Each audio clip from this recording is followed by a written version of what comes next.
Hi guys, my name is Nada Faris. I'm a Kuwaiti writer and performance poet, and I wrote this piece for the Palestinian Children Relief Fund, Rutgers University, February 2021. The piece is called Dreams Are Like Poems, the Radical Healing Potential of Poetry. In Dream Machine, the American poet Michael Dickman writes, "Dreams are like poems." Dickman explains, in a dream, anything is possible. You can fly, you can travel to foreign countries or unknown universes, you can experience your wildest fantasies and face your most terrifying fears. In this way, dreams are like poems. They have their own stories to tell and their own music to sing, and they play by their own rules. Dickman then clarifies that the secret to how dreams work is the word yes. Dreams never say no to anything, no matter how weird. He then provides an example. In a dream, someone could be flying. Then that person could sprout 3 heads, find themselves on Mars. Mars shrinks to the size of a cell phone that then rings and speaks to the 3 heads. Dickman asks, what happens if we keep saying yes in our poems? He suggests that 2 crucial outcomes might manifest. I think, he writes, it will free us to say some things we feel we can't say given the rules of our actual lives and the physical world. And second, saying yes in our poems will sharpen our imaginations in a culture where everything seems already imagined for us. Making our poetry weirder and weirder may indeed help us say things that might embarrass us when uttered in public. And it might also enable us to become more creative. What seems to be missing from Dickman's phrasing, however, is the inextricability of one's life from the very substance of one's dreams. In other words, dreams do not take place in a vacuum. I too support Dickman's proposition that dreams are like poems. Yet I differ from Dickman in the way I understand dreams. For me, dreams do not occupy a space of pure imagination where anything can happen. I am all too aware of the socio-political and psychic constraints on both poetry writing and dreaming. When we sleep, we do not invent content that is isolated from external structures of power, and our dreams are not separated from the body's weighty inheritances that have been accumulated throughout the waking day. One of the earliest attempts to describe dreams can be found in Plato's Republic. Isn't dreaming, writes Plato, precisely the state, whether one is asleep or awake, of taking something to be the real thing, when it is actually only a likeness? It is worthy to note that Plato describes dreaming as a state occurring during wakefulness and during slumber, which lends support to the idea that dreams are like poems, and that poems are like dreams, in the sense that dreams are where you can encounter the content, and poetry is where you can shape it. However, Plato proceeds to differentiate between what is real and what is only a likeness of that reality. And he describes a person who lacks true knowledge of the world as someone who dreams his current life away in a state of semi-consciousness. In other words, there is a real world and there is a dream world. And then there is a state of dreaming or a state of semi-consciousness which can take place while one is asleep or while one is awake. It will be argued in this paper that the dream world itself and the logic of the dream world in our poetry provide opportunities for us to stretch and flex our imaginations to straddle both semi-consciousness and keen attentiveness. But 2 questions have to be raised before we deconstruct the power of dreaming and writing poetry. Are dreams venues for sheer fantasy? Or are they not so different from our actual world in terms of what can and cannot be permitted? Additionally, should we write only to enhance our imagination in a world where everything seems to be imagined for us? Or is there a more vital need for improving our ability to think outside of prescribed material, whether at the level of our thoughts and desires or what and who we are as human beings? The way we approach dreaming and poetry writing will depend on the way we answer those questions. So according to Sigmund Freud, dreams allow visual access into our unconscious minds, or as Annie Finch writes in A Poet's Craft, we dream in images that evoke feelings. Theorizing the function of dreams, Freud proposed that they both controlled and protected the anxiety associated with some of our repressed desires. Over the years, researchers on sleep discovered that dreams enabled people to revisit their painful memories and to create a space in which they could attempt to work through their hurt, disappointment, and unmet needs. For example, researchers identified that nightmares pointed to our inability to successfully work through repressed fears and prior pain. And because most of us do not live in a bubble, I want to address the ubiquitous possibility of having experienced agony or even trauma in our lives. The events of this century and the one that preceded it have been immensely devastating for our world at large, including humans as well as non-humans. This discussion about dreams and poetry is thus more concerned with its serious and sobering potential. It views our dreams as virtual spaces, allowing us to relive and reprogram our pain, and views poetry as another dream-like space, providing even more tools that can facilitate the healing process. This would mean that the secret to dreams and poetry is not simply saying yes to more weirdness. Rather, the secret to dreams and poetry is perhaps the potential to observe what can and cannot be said or imagined in our bodies, in our homes, in our societies, etc. Put differently, it is as valuable to say yes in dreams and poetry as it is to stay attuned to the psychic zones of disturbances that lead us to say, no, no, no, no, no. If we practice noticing what is possible and where our barriers have been erected and where we find it difficult to articulate concepts in dreams and in our poems, we will grow into more attuned, complex, creative, and authentic individuals. In How Trauma Affects Dreams, Rob Newsom reminds us that while science has come a long way since Freud, more recent hypotheses are surprisingly consistent with Freud's early ideas. Many neuroscientists and psychologists believe that dreams help to integrate our experiences into long-term memory, a process called memory consolidation. When our experiences are traumatic, dreams may reflect the body attempts to cope and learn from these situations. He goes on to say that after a traumatic experience, many people want to forget about what happened and move on. Unfortunately, trying to forget or suppress thoughts and feelings may make trauma-related nightmares more frequent. Therefore, a specific branch of therapy has been formed around the idea that writing down nightmares and turning them into literature can help rewrite the story or feelings associated with images in a way that resolves the crisis that gave birth to them. This is called image rehearsal therapy, IRT. It should not replace the most essential part of coping with trauma, which is asking for professional help from licensed doctors, counselors, and therapists trained in treating nightmares and trauma-based responses. The therapist Elizabeth Sullivan explains in The Power of Writing that most of us do not think in complete sentences, but in self-interrupted, looping, impressionistic cacophony. Thus, concludes the writer Margarita Tartakovsky, writing helps us track our spinning thoughts and feelings, which can lead to key insights. Sullivan adds that since writing is speaking to another consciousness, whether to a reader or another part of one's own self, we come to know who we really are in the present moment.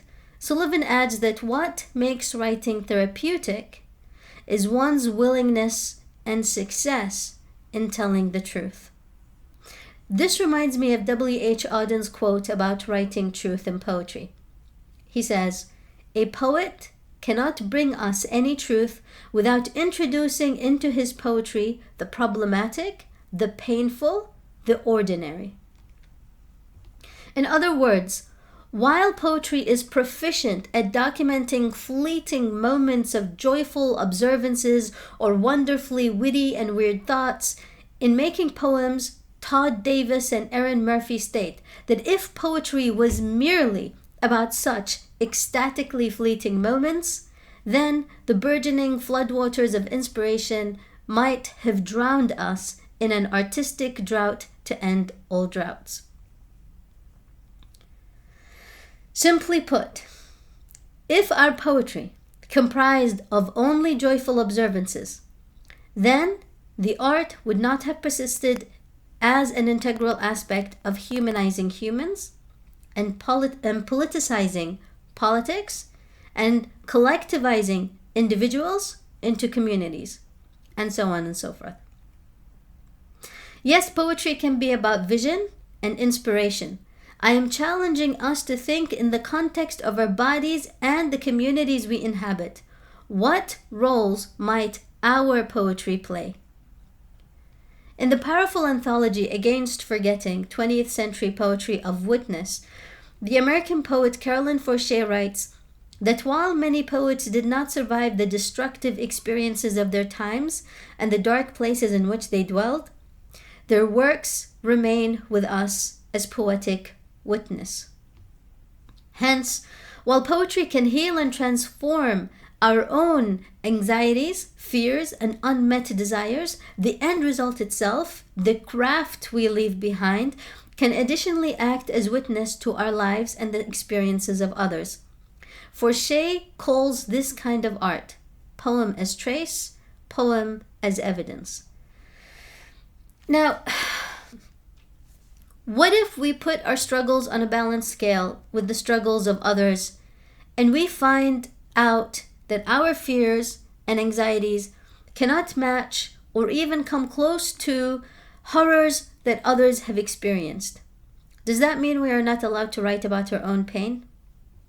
In fact, the more that an individual learns about the world, and the more that anyone sharpens their own powers of observation and empathy, the more that they will undoubtedly come across even more heinous and despicable forms of exploitation, and even more unfortunate people who suffer in terrible ways.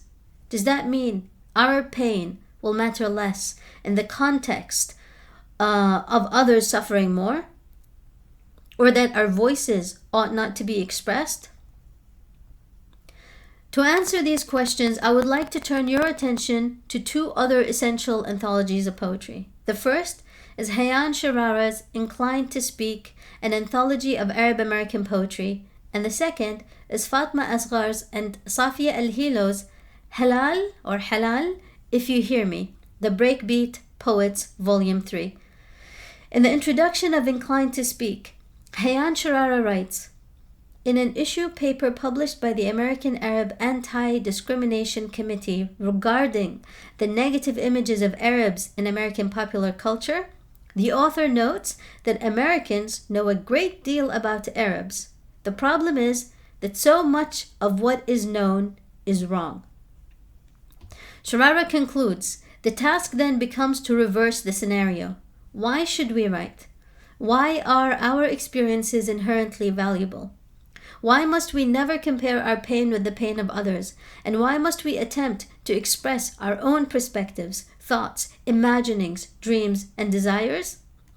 Because every one of our poems contains the potential of, quote, invalidating an image that it is at best misguided, end quote.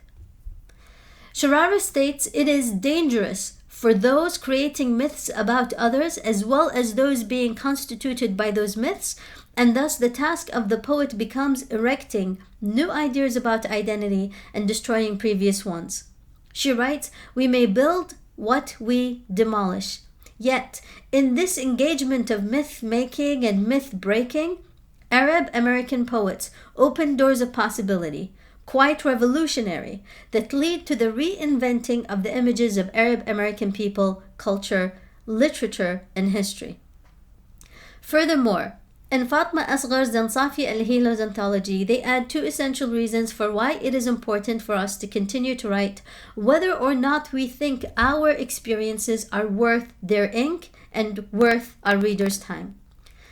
In al-Hila's foreword, she talks about the phrase good Muslim and bad Muslim, and explains that such terms can appear when the representations of what it means to be a Muslim are minimal and extreme, either pure and ideal, sticking closely to doctrines, or at the far end of the spectrum, entirely reprehensible and evil, committing horrible acts in the name of the religion.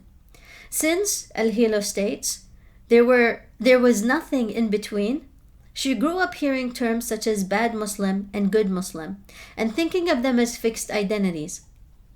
Thus, she argues for poetry as a, quote, safe space for those who keep getting left out of the conversation about Muslims and Muslimness. She describes their anthology as a space where we, Arabs and Muslims, don't have to be afraid of our own people, of being disqualified from our identities.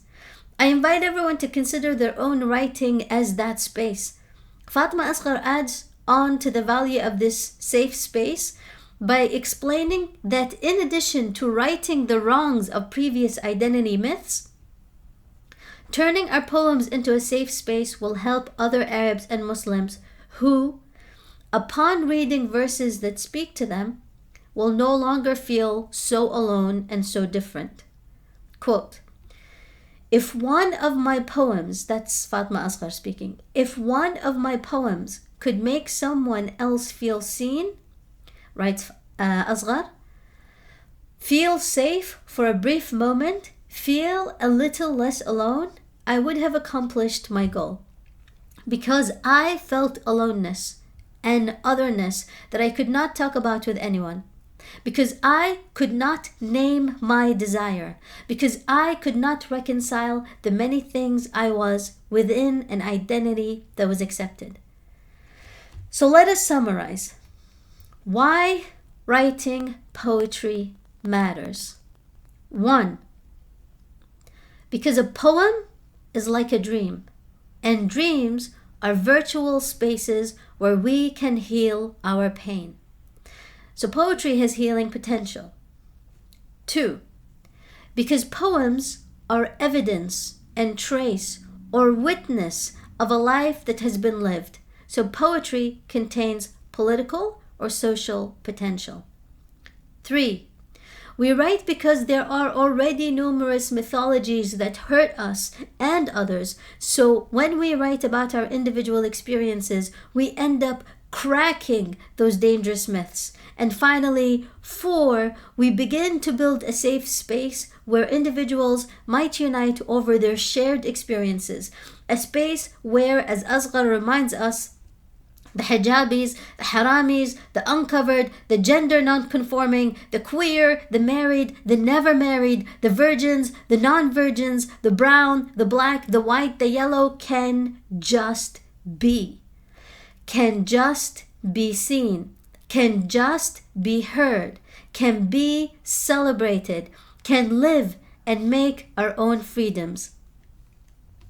In this essay, we brought up the topic of truth and of likeness. For writing to be therapeutic, for instance, we said it had to be true. Yet Plato made it clear that the world of dreams and the semi-conscious state of dreaming is an environment of non-truth, lacking in facts. So how do we go about writing in a way that heals us and empowers our community? It might be important to recall the words of British poet Percy Bysshe Shelley, who writes, "A poem is the very image of life expressed in its eternal truth." Put differently, truth in poetry does not mean moralizing in the political or the religious sense. Shelley, in fact, differentiates the disciplines of moral philosophy, one could add politics to that, from poetry. In moral philosophy, he says, scholars hope to ascertain what is right or wrong, what is moral or immoral, what actions and desires benefit the harmonious operations of society, and which ones harm the community. Whereas poetry, quote, acts in another diviner manner. It awakens and enlarges the mind itself by rendering it the receptacle of 1,000 apprehended combinations of thought.